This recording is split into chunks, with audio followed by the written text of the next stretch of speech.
अंबाजोगाईतल्या काँग्रेसचे उमेदवार गणेश मसने यांना मतदारांना पैसे वाटताना आचारसंहिता पथकाने रंगेहात पकडलाय।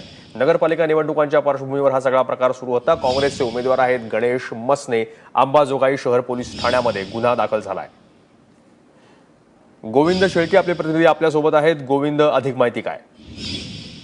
मयुरेश, खरं तर मागच्या काही दिवसापासून तक्रारी वाढत होत्या, कारण आपण बघतोय की जेव्हापासून 500 आणि 1000 रुपयाच्या नोटा बंद झाल्या तेव्हापासून राजकीय पक्ष ज्या काही नगरपालिका राज्यामध्ये निवडणुका होऊ घातल्यात त्यामध्ये वापर करतायत का अशी शंका येत होती। मात्र आता शिक्कामोर्तब झालेला आहे, कारण अंबाजोगाईमध्ये काँग्रेसचा जो नगरसेवक पदाचा उमेदवार होता गणेश मसने यांना आचारसंहिता पथकाने रंगेहात पकडले, ज्या 500च्या नोटांचा समावेश होता। जुन्या नोटा होत्या मग आता ह्या नोटा जुना होत्या, त्यामुळे स्वाभाविक आहे असा प्रश्न उपस्थित होतोय की आपण जे म्हणतो की 500,000 रुपयाच्या नोटा चलनामध्ये कशा आणायच्या, तर राज्यामध्ये होऊ घातलेल्या नगरपालिका निवडणुकीच्या माध्यमातून अनेक राजकीय पक्ष त्या नोटा चलनात आणतायत का असा प्रश्न मात्र या समोर आता उभा टाकलाय।